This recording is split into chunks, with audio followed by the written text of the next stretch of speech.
Good evening, you're now with me, Lorenzo Isaac, for TVS Nightline. Here are the headlines for tonight. Petros submits a letter to Petronas to deliberate on the implementation details of their collaboration.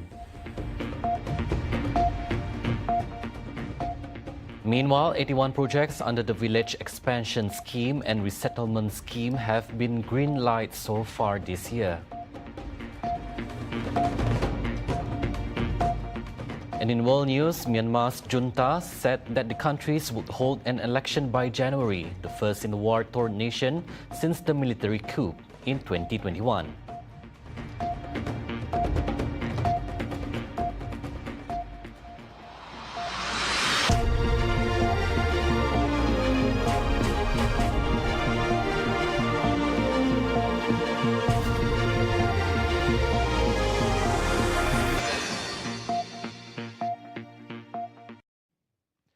A total of 30 children from the Sarawak Orphans Welfare Organization Prayatim were treated to a special iftar event jointly organized by the Sarawak Digital Economy Corporation (SDEC), the Centre for Technology of Excellence Sarawak Centex, and the Development Bank of Sarawak DBOS this evening.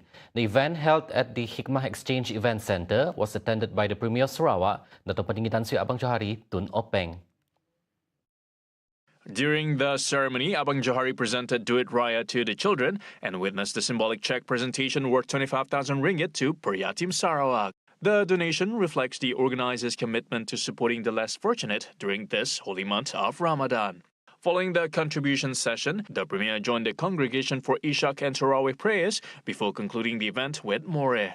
Among those in attendance were SDEC Chairman Tan Sri Muhammad Murshidi Abdul Ghani, SDEC CEO Dato Sudarnoto Osman, Centex CEO Dato Syed Muhammad Hussein Wan Abdul Rahman, and DBOS CEO Dato Laura Lee. Also present was Sarawak State Secretary Dato Amar Muhammad Abu Bakar Marzuki.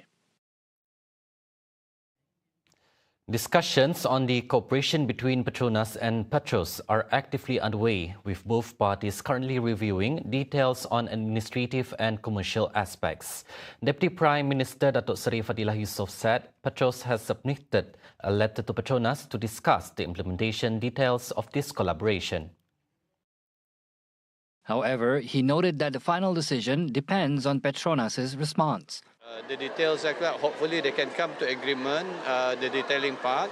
Mesti dapat juga, only then Prime Minister and our Premier will look into all the details. But for now, let Petros and Petronas work out all the details.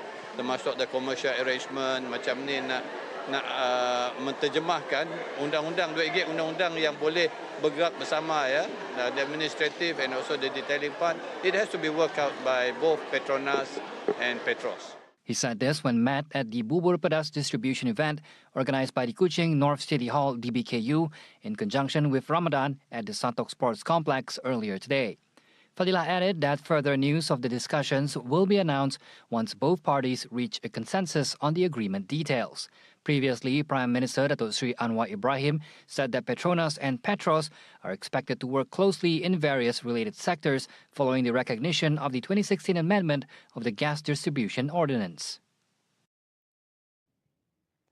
The federal government is in the final stages of resolving the issue of allocation for opposition MPs, with Muar MP Syed Saddiq being the only representative to have responded so far.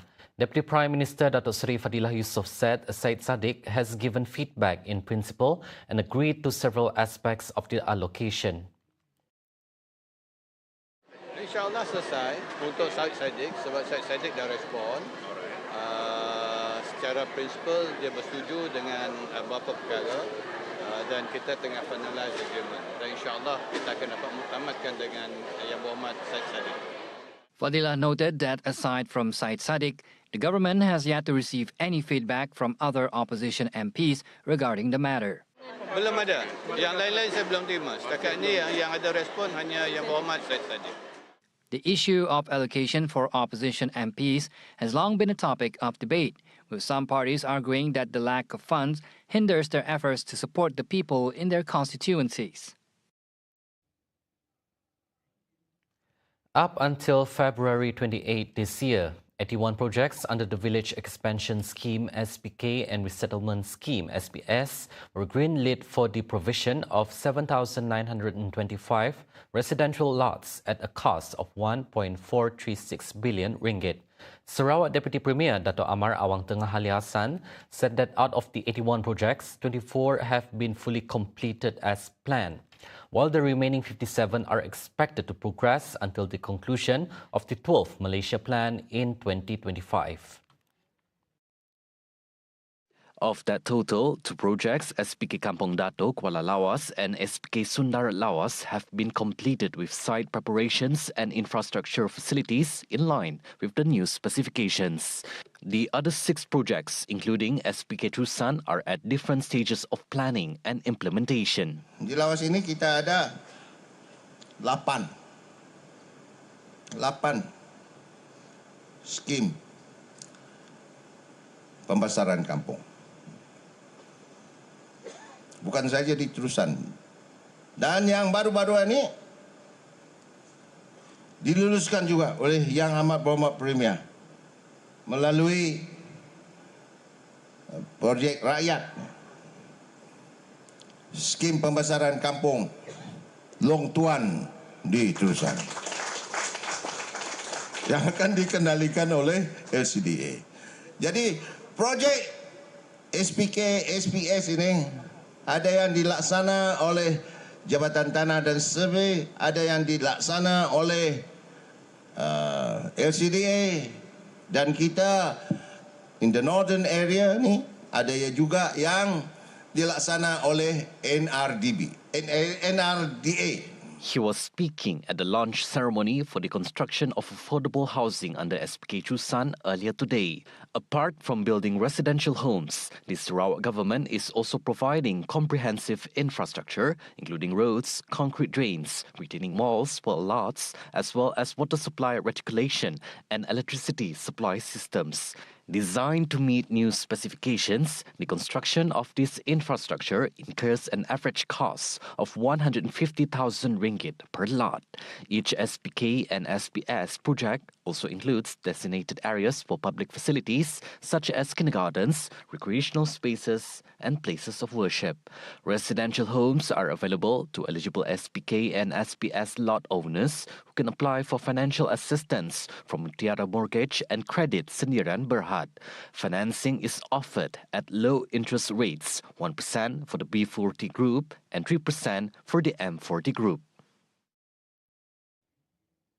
The redevelopment of Trusan Town will be carried out to establish it as an entry point and a rest stop before reaching Lawas. Deputy Premier Dato' Amar Awang Tengah Ali Hassan said the influx of visitors to Trusan will create economic opportunities for locals through business activities such as selling food products and agricultural goods. Jadi ianya akan menjadi tempat persinggahan, dan saya telah sebut tadi Northern Coastal Highway passing through this Trusan Bazaar, dual carriageway, akan ada jembatan baru, jembatan Trusan, jembatan yang ada ini kita kekalkan, tapi kita akan buat jembatan baru, kaca juga, beautiful, dan Pekan Trusan kita develop, walaupun dia satu kawasan yang kecil, tapi kita akan rancang dia dengan sebaik-baiknya. Jadi menjadi satu pekan yang cute lah. Orang pun tertarik, oh ini cantik. So kita sediakan premis-premis untuk berniaga. Ini adalah satu peluang. He added that from a tourism perspective, Lawas' natural beauty can be showcased as a key attraction.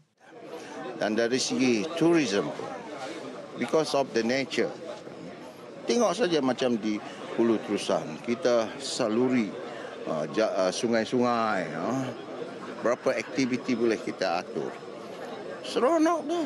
Bagi kita biasa saja, tapi bagi pelancong-pelancong daripada luar, bukan saja daripada Brunei, daripada luar, itu sesuatu yang unik, yang sesuatu yang menarik bagi mereka. yang tidak dapat dinikmati di negara-negara mereka. Inilah keunikan kita.